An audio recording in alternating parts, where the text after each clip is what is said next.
شروع اللہ کا نام لے کر جو بڑا مہربان نہایت رحم والا ہے۔ سب تعریف اللہ ہی کو ہے جس نے اپنے محبوب بندے محمد صلی اللہ علیہ وآلہ وسلم پر یہ کتاب نازل کی اور اس میں کسی طرح کی کجی اور پیچیدگی نہ رکھی، بلکہ سیدھی اور سلیس اتاری تاکہ لوگوں کو عذاب سخت سے جو اس کی طرف سے آنے والا ہے ڈرائے، اور مومنوں کو جو نیک عمل کرتے ہیں خوشخبری سنائے کہ ان کے لیے ان کے کاموں کا نیک بدلہ یعنی بہشت ہے جس میں وہ ہمیشہ رہیں گے، اور ان لوگوں کو بھی ڈرائے جو کہتے ہیں کہ اللہ نے کسی کو بیٹا بنا لیا ہے۔ ان کو اس بات کا کچھ بھی علم نہیں اور نہ ان کے باپ دادا ہی کو تھا۔ یہ بڑی سخت بات ہے جو ان کے منہ سے نکلتی ہے، اور کچھ شک نہیں کہ یہ جو کچھ کہتے ہیں محض جھوٹ ہے۔ اے پیغمبر، اگر یہ اس کلام پر ایمان نہ لائیں تو شاید تم ان کے پیچھے رنج کر کر کے اپنے تئیں ہلاک کر دو گے۔ جو چیز زمین پر ہے ہم نے اس کو زمین کے لیے زینت بنایا ہے تاکہ لوگوں کی آزمائش کریں کہ ان میں کون اچھے عمل کرنے والا ہے، اور جو چیز زمین پر ہے ہم اس کو نابود کر کے بنجر میدان کر دیں گے۔ کیا تم خیال کرتے ہو کہ غار اور لوح والے ہماری نشانیوں میں سے عجیب تھے؟ جب وہ نوجوان غار میں جا رہے تو کہنے لگے کہ اے ہمارے پروردگار، ہم پر اپنے ہاں سے رحمت نازل فرما اور ہمارے کام میں درستی کے سامان مہیا کر۔ تو ہم نے غار میں کئی سال تک ان کے کانوں پر نیند کا پردہ ڈالے رکھا، یعنی ان کو سلائے رکھا، پھر ان کو جگا اٹھایا تاکہ معلوم کریں کہ جتنی مدت وہ غار میں رہے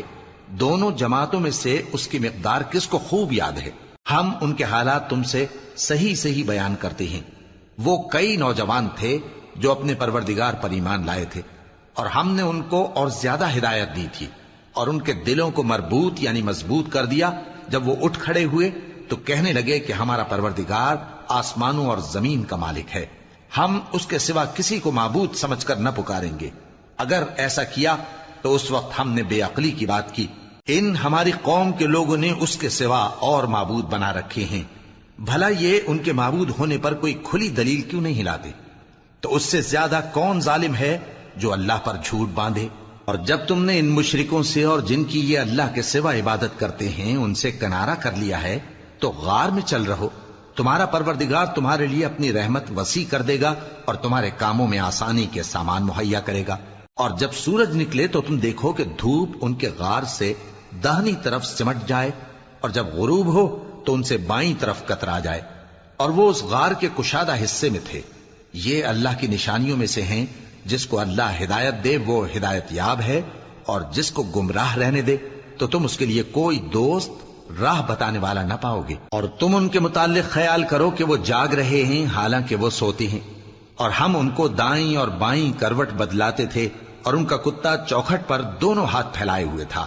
اگر تم ان کو جھانک کر دیکھتے تو پیٹ پھیر کر بھاگ جاتے اور ان سے دہشت میں آ جاتے۔ اور اسی طرح ہم نے ان کو اٹھایا تاکہ آپس میں ایک دوسرے سے دریافت کریں۔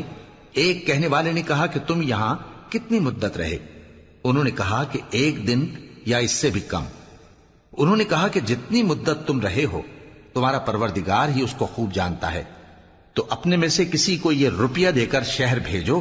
وہ دیکھے کہ نفیس کھانا کون سا ہے تو اس میں سے کھانا لے آئے، اور احتیاط سے آئے جائے اور تمہارا حال کسی کو نہ بتائے۔ اگر وہ تم پر دسترس پا لیں گے تو تمہیں سنسار کر دیں گے یا پھر اپنے مذہب میں داخل کر لیں گے، اور اس وقت تم کبھی فلاح نہیں پاؤ گے۔ اور اسی طرح ہم نے لوگوں کو ان کے حال سے خبردار کر دیا تاکہ وہ جانیں کہ اللہ کا وعدہ سچا ہے،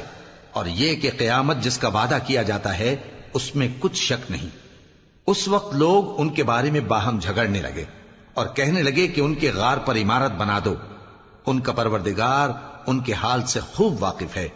جو لوگ ان کے معاملے میں غلبہ رکھتے تھے وہ کہنے لگے کہ ہم ان کے غار پر مسجد بنائیں گے۔ بعض لوگ اٹکل پچو کہیں گے کہ وہ 3 تھے اور چوتھا ان کا کتا تھا، اور بعض کہیں گے کہ وہ 5 تھے اور چھٹا ان کا کتا تھا، اور بعض کہیں گے کہ وہ 7 تھے اور 8واں ان کا کتا تھا۔ کہہ دو کہ میرا پروردگار ہی ان کے شمار سے خوب واقف ہے، ان کو جانتے بھی ہیں تو تھوڑے ہی لوگ جانتے ہیں۔ تو تم ان کے معاملے میں بحث نہ کرنا مگر سرسری سی بحث، اور نہ ان کے بارے میں ان میں سے کسی سے کچھ دریافت ہی کرنا، اور کسی کام کی نسبت نہ کہنا کہ میں اسے کل کر دوں گا، مگر انشاءاللہ کہہ کر یعنی اگر اللہ چاہے تو کر دوں گا۔ اور جب اللہ کا نام لینا بھول جاؤ تو یاد آنے پر لے لو۔ اور کہہ دو کہ امید ہے کہ میرا پروردگار مجھے اس سے بھی زیادہ ہدایت کی باتیں بتائے۔ اور اصحاب کہف اپنے غار میں 9 پر 300 سال رہے۔ کہہ دو کہ جتنی مدت وہ رہے اسے اللہ ہی خوب جانتا ہے، اسی کو آسمانوں اور زمین کی پوشیدہ باتیں معلوم ہیں، وہ کیا خوب دیکھنے والا اور کیا خوب سننے والا ہے۔ اس کے سوا ان کا کوئی کارساز نہیں، اور نہ وہ اپنے حکم میں کسی کو شریک کرتا ہے۔ اور اپنے پروردگار کی کتاب کو جو تمہارے پاس بھیجی جاتی ہے پڑھتے رہا کرو، اس کی باتوں کو کوئی بدلنے والا نہیں، اور اس کے سوا تم کہیں پناہ بھی نہیں پاؤ گے۔ اور جو لوگ صبح و شام اپنے پروردگار کو پکارتے اور اس کی خوشنودی کے طالب ہیں، ان کے ساتھ صبر کرتے رہو، اور تمہاری نگاہیں ان میں سے گزر کر اور طرف نہ دوڑیں کہ تم دنیاوی زندگی کی رونقوں کے خواستگار ہو جاؤ۔ اور جس شخص کے دل کو ہم نے اپنی یاد سے غافل کر دیا ہے اور وہ اپنی خواہش کی پیروی کرتا ہے اور اس کا کام حد سے بڑھ گیا ہے، اس کا کہا نہ ماننا۔ اور کہہ دو کہ لوگوں، یہ قرآن تمہارے پروردگار کی طرف سے برحق ہے، تو جو چاہے ایمان لائے اور جو چاہے کافر رہے۔ ہم نے ظالموں کے لیے دوزخ کی آگ تیار کر رکھی ہے جس کی قناتیں ان کو گھیر رہی ہوں گی، اور اگر فریاد کریں گے تو ایسے کھولتے ہوئے پانی سے ان کی داد رسی کی جائے گی جو پگھلے ہوئے تانبے کی طرح گرم ہوگا، اور جو ان کے چہروں کو بھون ڈالے گا۔ ان کے پینے کا پانی بھی برا اور آرام گاہ بھی بری۔ اور جو ایمان لائے اور کام بھی نیک کرتے رہے تو ہم نیک کام کرنے والوں کا اجر ضائع نہیں کرتے۔ ایمان لائے اور کام بھی نیک کرتے رہے تو ہم نیک کام کرنے والوں کا اجر ضائع نہیں کرتے۔ ایسے لوگوں کے لیے ہمیشہ رہنے کے باغ ہیں جن میں ان کے محلوں کے نیچے نہریں بہ رہی ہیں، ان کو وہاں سونے کے کنگن پہنائے جائیں گے، اور وہ باریک دیبا اور اطلس کے سبز کپڑے پہنا کریں گے، اور تختوں پر تکیے لگا کر بیٹھا کریں گے۔ کیا خوب بدلہ اور کیا خوب آرام گاہ ہے۔ اور ان سے 2 شخصوں کا حال بیان کرو جن میں سے ایک کو ہم نے انگور کے 2 باغ عنایت کیے تھے اور ان کے گردا گرد کھجوروں کے درخت لگا دیے تھے، اور ان کے درمیان کھیتی پیدا کر دی تھی۔ دونوں باغ کثرت سے پھل لاتے اور اس کی پیداوار میں کسی طرح کی کمی نہ ہوتی، اور دونوں میں ہم نے ایک نہر بھی جاری کر رکھی تھی، اور اس طرح اس شخص کو ان کی پیداوار ملتی رہتی تھی۔ تو ایک دن جبکہ وہ اپنے دوست سے باتیں کر رہا تھا، کہنے لگا کہ میں تم سے مال و دولت میں بھی زیادہ ہوں اور جتھے اور جماعت کے لحاظ سے بھی زیادہ عزت والا ہوں، اور ایسی شیخیوں سے اپنے حق میں ظلم کرتا ہوا اپنے باغ میں داخل ہوا۔ کہنے لگا کہ میں نہیں خیال کرتا کہ یہ باغ کبھی تباہ ہو، اور نہ خیال کرتا ہوں کہ قیامت برپا ہو، اور اگر میں اپنے پروردگار کی طرف لوٹایا بھی جاؤں تو وہاں ضرور اس سے اچھی جگہ پاؤں گا۔ تو اس کا دوست جو اس سے گفتگو کر رہا تھا کہنے لگا کہ کیا تم اس ذات سے کفر کرتے ہو جس نے تم کو مٹی سے پیدا کیا، پھر نطفے سے، پھر تمہیں پورا آدمی بنایا؟ مگر میں تو یہ کہتا ہوں کہ اللہ ہی میرا پروردگار ہے، اور میں اپنے پروردگار کے ساتھ کسی کو شریک نہیں کرتا۔ اور جب تم اپنے باغ میں داخل ہوئے تو تم نے ما شاء اللہ لا قوت الا باللہ کیوں نہ کہا؟ اگر تم مجھے مال و اولاد میں اپنے سے کمتر دیکھتے ہو تو عجب نہیں کہ میرا پروردگار مجھے تمہارے باغ سے بہتر عطا فرمائے، اور تمہارے اس باغ پر آسمان سے آفت بھیج دے تو وہ صاف میدان ہو جائے، یا اس باغ کی نہر کا پانی گہرائی میں اتر جائے تو پھر تم اسے تلاش نہ کر سکو، اور اس کے میووں کو عذاب نے آ گھیرا اور وہ اپنی چھتریوں پر گر کر رہ گیا، تو جو مال اس نے اس پر خرچ کیا تھا اس پر حسرت سے ہاتھ ملنے لگا اور کہنے لگا کہ کاش میں اپنے پروردگار کے ساتھ کسی کو شریک نہ بناتا۔ اس وقت اللہ کے سوا کوئی جماعت اس کی مددگار نہ ہوئی اور نہ وہ بدلہ لے سکا۔ یہاں سے ثابت ہوا کہ حکومت سب اللہ کی ہے، جو معبود برحق ہے وہی بہترین ثواب عطا کرنے والا اور بہترین انجام لانے والا ہے۔ اور ان سے دنیا کی زندگی کی مثال بھی بیان کر دو کہ وہ ایسی ہے جیسے پانی جسے ہم نے آسمان سے برسایا تو اس کے ساتھ زمین کی پیداوار مل کر نکلی، پھر وہ چورا چورا ہو گئی کہ ہوائیں اسے اڑاتی پھرتی ہیں، اور اللہ تو ہر چیز پر قدرت رکھتا ہے۔ مال اور بیٹے تو دنیا کی زندگی کی رونق و زینت ہیں، اور نیکیاں جو باقی رہنے والی ہیں وہ ثواب کے لحاظ سے تمہارے پروردگار کے ہاں بہت اچھی اور امید کے لحاظ سے بہت بہتر ہیں۔ اور جس دن ہم پہاڑوں کو چلائیں گے اور تم زمین کو صاف میدان دیکھو گے، اور ان لوگوں کو ہم جمع کر لیں گے تو ان میں سے کسی کو بھی نہیں چھوڑیں گے، اور سب تمہارے پروردگار کے سامنے صف باندھ کر لائے جائیں گے، تو ہم ان سے کہیں گے کہ جس طرح ہم نے تم کو پہلی بار پیدا کیا تھا اسی طرح آج تم ہمارے سامنے آئے، لیکن تم نے تو یہ خیال کر رکھا تھا کہ ہم نے تمہارے لیے قیامت کا کوئی وقت مقرر ہی نہیں کیا، اور اعمال کی کتاب کھول کر رکھی جائے گی تو تم گناہگاروں کو دیکھو گے کہ جو کچھ اس میں لکھا ہوگا اس سے ڈر رہے ہوں گے، اور کہیں گے ہائے شامت، یہ کیسی کتاب ہے کہ نہ چھوٹی بات کو چھوڑتی ہے نہ بڑی کو، کوئی بات بھی نہیں مگر اسے لکھ رکھا ہے،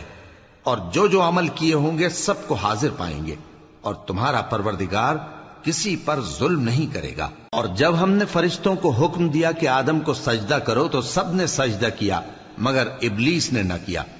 وہ جنات میں سے تھا تو اپنے پروردگار کے حکم سے باہر ہو گیا۔ کیا تم اس کو اور اس کی اولاد کو میرے سوا دوست بناتے ہو، حالانکہ وہ تمہارے دشمن ہیں،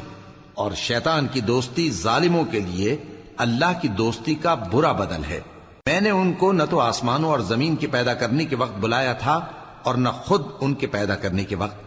اور میں ایسا نہ تھا کہ گمراہ کرنے والوں کو مددگار بناتا۔ اور جس دن اللہ فرمائے گا کہ اب میرے شریکوں کو جن کی نسبت تم معبود ہونے کا گمان رکھتے تھے بلاؤ، تو وہ ان کو بلائیں گے مگر وہ ان کو کچھ جواب نہ دیں گے، اور ہم ان کے درمیان ہلاکت کی ایک جگہ بنا دیں گے، اور گناہگار لوگ دوزخ کو دیکھیں گے تو یقین کر لیں گے کہ وہ اس میں پڑنے والے ہیں، اور اس سے بچنے کا کوئی راستہ نہ پائیں گے۔ اور ہم نے اس قرآن میں لوگوں کے سمجھانے کے لیے طرح طرح کی مثالیں بیان فرمائی ہیں، لیکن انسان سب چیزوں سے بڑھ کر جھگڑالو ہے، اور لوگوں کے پاس جب ہدایت آ گئی تو ان کو کس چیز نے منع کیا کہ ایمان لائیں اور اپنے پروردگار سے بخشش مانگیں، بجز اس کے کہ اس بات کے منتظر ہوں کہ انہیں بھی پہلوں کا سا معاملہ پیش آئے یا ان پر عذاب سامنے سے آ جائے۔ اور ہم جو پیغمبروں کو بھیجا کرتے ہیں تو صرف اس لیے کہ لوگوں کو اللہ کی نعمتوں کی خوشخبریاں سنائیں اور عذاب سے ڈرائیں، اور جو کافر ہیں وہ باطل کی مدد سے جھگڑا کرتے ہیں تاکہ اس سے حق کو پھسلا دیں،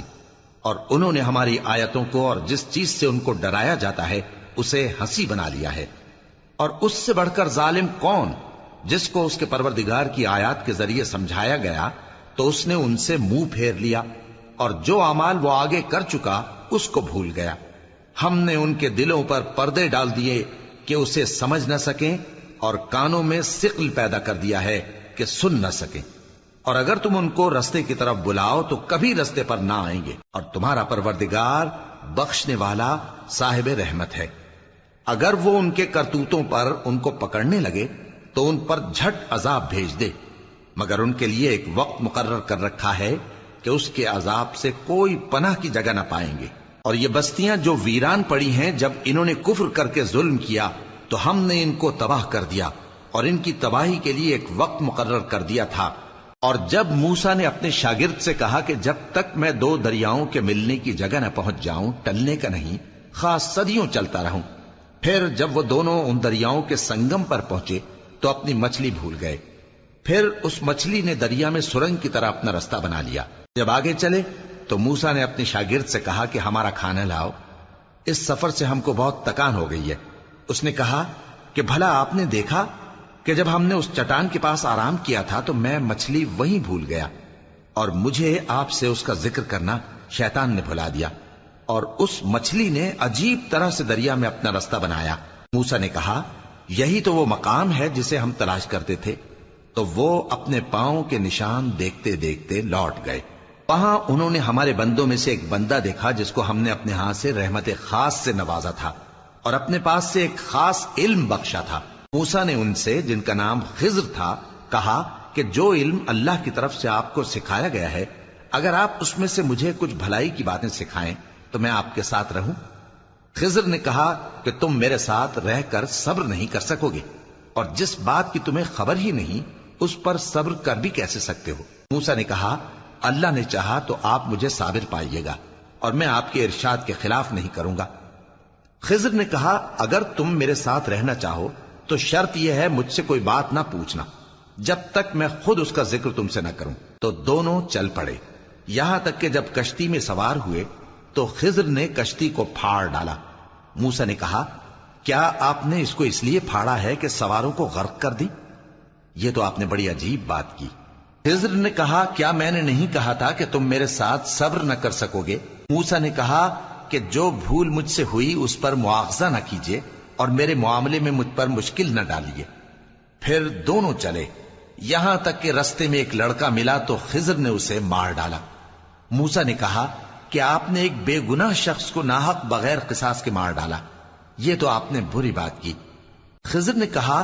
کیا میں نے نہیں کہا تھا کہ تم سے میرے ساتھ صبر نہیں ہو سکے گا؟ انہوں نے کہا کہ اگر میں اس کے بعد پھر کوئی بات پوچھوں یعنی اعتراض کروں تو مجھے اپنے ساتھ نہ رکھیے گا کہ آپ میری طرف سے عذر کے قبول کرنے میں حد کو پہنچ گئے ہیں۔ پھر دونوں چلے، یہاں تک کہ گاؤں والوں کے پاس پہنچے اور ان سے کھانا طلب کیا۔ انہوں نے ان کی ضیافت کرنے سے انکار کیا۔ پھر انہوں نے وہاں ایک دیوار دیکھی جو گرا چاہتی تھی تو خضر نے اس کو سیدھا کر دیا۔ موسیٰ نے کہا کہ اگر آپ چاہتے تو ان سے اس کا معاوضہ لے لیتے تاکہ کھانے کا کام چلتا۔ خضر نے کہا کہ اب مجھ میں اور تم میں علیحدگی، مگر جن باتوں پر تم صبر نہ کر سکے میں ان کا تمہیں بھید بتائے دیتا ہوں کہ وہ جو کشتی تھی غریب لوگوں کی تھی جو دریا میں محنت کر کے یعنی کشتیاں چلا کر گزارا کرتے تھے، اور ان کے سامنے کی طرف ایک بادشاہ تھا جو ہر اچھی کشتی کو زبردستی چھین لیتا تھا، تو میں نے چاہا کہ اسے عیبدار کر دوں تاکہ وہ اسے غصب نہ کر سکے۔ اور وہ جو لڑکا تھا اس کے ماں باپ دونوں مومن تھے، ہمیں اندیشہ ہوا کہ وہ بڑا ہو کر بد کردار ہوگا تو کہیں ان کو سرکشی اور کفر میں نہ پھنسا دے، تو ہم نے چاہا کہ ان کا پروردگار اس کی جگہ ان کو اور بچہ عطا فرمائے جو اخلاقی پاکیزگی میں بہتر اور محبت میں زیادہ قریب ہو۔ اور وہ جو دیوار تھی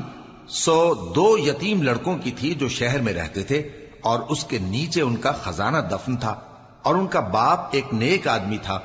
تو تمہارے پروردگار نے چاہا کہ وہ اپنی جوانی کو پہنچ جائیں اور پھر اپنا خزانہ نکالے۔ یہ تمہارے پروردگار کی مہربانی ہے، اور یہ کام میں نے اپنی طرف سے نہیں کیے، یہ ان باتوں کی حقیقت ہے جن پر تم صبر نہ کر سکے۔ اور تم سے ذوالقرنین کے بارے میں دریافت کرتے ہیں، کہہ دو کہ میں اس کا کسی قدر حال تمہیں پڑھ کر سناتا ہوں۔ ہم نے اس کو زمین میں بڑا اقتدار دیا تھا اور ہر طرح کا سامان اس کو عطا کیا تھا، تو اس نے ایک سفر کا سامان کیا، یہاں تک کہ جب سورج کے غروب ہونے کی جگہ پہنچا تو اسے ایسا پایا کہ ایک کیچڑ والے چشمے میں ڈوب رہا ہے، اور اس چشمے کے پاس ایک قوم دیکھی۔ ہم نے کہا ذوالقرنین تم ان کو خواہ تکلیف دو خواہ ان کے بارے میں بھلائی اختیار کرو، دونوں باتوں کی تم کو قدرت ہے۔ ذوالقرنین نے کہا کہ جو کفر و بد کرداری سے ظلم کرے گا اسے ہم سزا دیں گے، پھر وہ اپنے پروردگار کی طرف لوٹایا جائے گا تو وہ بھی اسے بڑا عذاب دے گا، اور جو ایمان لائے گا اور عمل نیک کرے گا اس کے لیے بہت اچھا بدلہ ہے، اور ہم اپنے معاملے میں اس سے نرم بات کہیں گے۔ پھر اس نے ایک اور سامان سفر کیا، یہاں تک کہ سورج کے طلوع ہونے کے مقام پر پہنچا تو دیکھا کہ وہ ایسے لوگوں پر طلوع ہوتا ہے جن کے لیے ہم نے دھوپ سے بچاؤ کی کوئی اوٹ نہیں بنائی تھی۔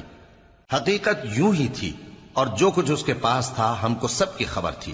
پھر اس نے ایک اور سفر کا سامان کیا، یہاں تک کہ 2 اونچے سیدھے پہاڑوں کے درمیان پہنچا تو دیکھا کہ ان کے اس طرف کچھ لوگ ہیں کہ بات کو سمجھ نہیں سکتے۔ ان لوگوں نے کہا کہ اے ذوالقرنین، یاجوج اور ماجوج اس علاقے میں فساد کرتے رہتے ہیں، بھلا ہم آپ کے لیے خرچ کا انتظام کر دیں کہ آپ ہمارے اور ان کے درمیان ایک دیوار کھینچ دیں۔ ذوالقرنین نے کہا کہ خرچ کا جو مقدور اللہ نے مجھے بخشا ہے وہ بہت اچھا ہے، تم مجھے قوت بازو سے مدد دو، میں تمہارے اور ان کے درمیان ایک مضبوط رکاوٹ بنا دوں گا۔ تم لوہے کے بڑے بڑے تختے میرے پاس لاؤ۔ چنانچہ کام جاری کر دیا گیا، یہاں تک کہ جب اس نے دونوں پہاڑوں کے درمیان کا حصہ برابر کر دیا اور کہا کہ اب اسے دھوکو، یہاں تک کہ جب اس کو دھونک دھونک کر آگ کر دیا تو کہا کہ اب میرے پاس تانبا لاؤ کہ اس پر پگھلا کر ڈال دوں۔ پھر ان میں یہ قدرت نہ رہی کہ اس پر چڑھ سکیں، اور نہ یہ طاقت رہی کہ اس میں نقب لگا سکیں۔ بولا کہ یہ میرے پروردگار کی مہربانی ہے، پھر جب میرے پروردگار کا وعدہ آ پہنچے گا تو اس کو ڈھا کر ہموار کر دے گا، اور میرے پروردگار کا وعدہ سچا ہے۔ اس روز ہم ان کو چھوڑ دیں گے کہ روئے زمین پر پھیل کر ایک دوسرے میں گھس جائیں گے، اور سور پھونکا جائے گا تو ہم سب کو جمع کر لیں گے، اور اس روز ہم جہنم کو کافروں کے سامنے لائیں گے جن کی آنکھیں میری یاد سے پردے میں تھیں اور وہ سننے کی طاقت نہیں رکھتے تھے۔ اب کیا کافر یہ خیال کرتے ہیں کہ وہ میرے بندوں کو میرے سوا اپنا کارساز بنائیں گے تو میں خفا نہیں ہوں گا؟ ہم نے ایسے کافروں کے لیے جہنم کی مہمانی تیار کر رکھی ہے۔ کہہ دو کہ ہم تمہیں ایسے لوگ بتائیں جو اعمال کے لحاظ سے بڑے نقصان میں ہیں؟ یہ وہ لوگ ہیں جن کی دوڑ دھوپ دنیا کی زندگی میں برباد ہو گئی اور وہ یہ سمجھے ہوئے ہیں کہ وہ اچھے کام کر رہے ہیں۔ یہ وہ لوگ ہیں جنہوں نے اپنے پروردگار کی آیتوں کو نہ مانا اور اس کے سامنے جانے سے انکار کیا، تو ان کے اعمال ضائع ہو گئے۔ سو ہم قیامت کے دن ان کے لیے کچھ بھی وزن قائم نہیں کریں گے۔ یہ ان کی سزا ہے، یعنی جہنم، اس لیے کہ انہوں نے کفر کیا اور ہماری آیتوں اور ہمارے پیغمبروں کی ہنسی اڑائی۔ جو لوگ ایمان لائے اور عمل نیک کیے ان کے لیے بہشت کے باغ بطور مہمانی ہوں گے، ہمیشہ ان میں رہیں گے اور وہاں سے مکان بدلنا نہ چاہیں گے۔ کہہ دو کہ اگر سمندر میرے پروردگار کی باتوں کے لکھنے کے لیے روشنائی ہو تو قبل اس کے کہ میرے پروردگار کی باتیں تمام ہوں سمندر ختم ہو جائے، اگرچہ ہم ویسا ہی اور اس کی مدد کو لائیں۔ کہہ دو کہ میں تمہاری طرح کا ایک بشر ہوں، البتہ میری طرف وہی آتی ہے کہ تمہارا معبود وہی ایک معبود ہے۔ تو جو شخص اپنے پروردگار سے ملنے کی امید رکھے چاہیے کہ عمل نیک کرے اور اپنے پروردگار کی عبادت میں کسی کو شریک نہ بنائے۔